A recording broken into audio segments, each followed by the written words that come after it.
Perairan Papua memiliki posisi strategis karena berbatasan langsung dengan perairan internasional dan negara lain, termasuk Filipina. Kondisi geografis yang luas dan keterbatasan pengawasan menjadikan wilayah ini rentan terhadap penangkapan ikan ilegal oleh kapal asing. Kasus penangkapan kapal ikan ilegal di Filipina oleh pemerintah Indonesia pada tahun 2025 menjadi contoh nyata kompleksitas penegakan hukum di wilayah perbatasan laut. Dalam perspektif hukum laut internasional, UNCLOS 1982 memberikan dasar hukum yang kuat bagi Indonesia untuk menegakkan prinsip wilayah perairannya, termasuk di zona ekonomi eksklusif melalui hak berdaulat dan mekanisme konstitusi.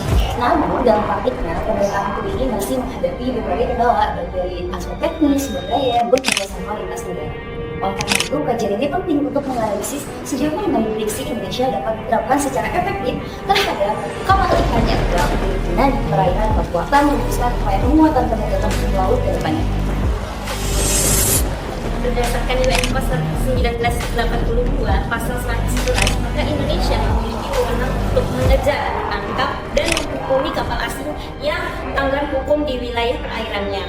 Dan lokasi penangkapan kapal Filipina di WPPN RI 717 adalah kedaulatan perairan Indonesia yang membatasi yurisdiksi Indonesia untuk menjalani hukuman di sana. Berdasarkan Undang-Undang Nomor 45 Tahun 2009 dan Undang-Undang Nomor 6 Tahun 1996, maka kapal asing tersebut ditangkap. Pelakunya dipenjara maksimal 6 tahun penjara dan dikenai denda maksimal 30 miliar. Masalahnya, Indonesia sering terkendala teknis, sumber daya yang terbatas, dan modus operandi pelaku yang semakin canggih. Maka, Indonesia mengadakan kerjasama bilateral antara Indonesia dan Filipina.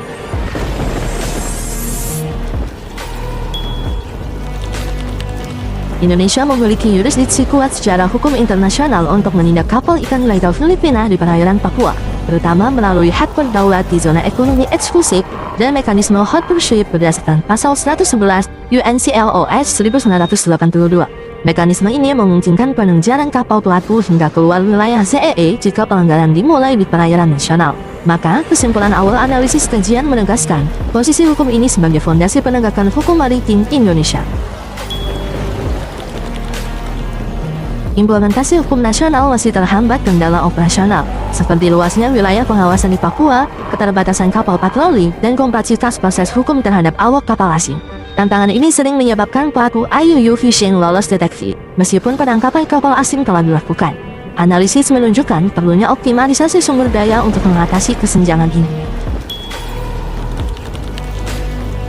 Kerjasama bilateral Indonesia-Filipina belum optimal dalam menangani IUU fishing di perbatasan. Meskipun ada MOU Bakamla PCG sejak 2019 yang mencakup patroli bersama, diperlukan penguatan melalui perjanjian ekstradisi khusus kejahatan perikanan, patroli terpadu seperti Filindo, dan peningkatan kapasitas penegak hukum. Upaya ini dapat mencegah konflik dan meningkatkan efektivitas pengawasan perbatasan.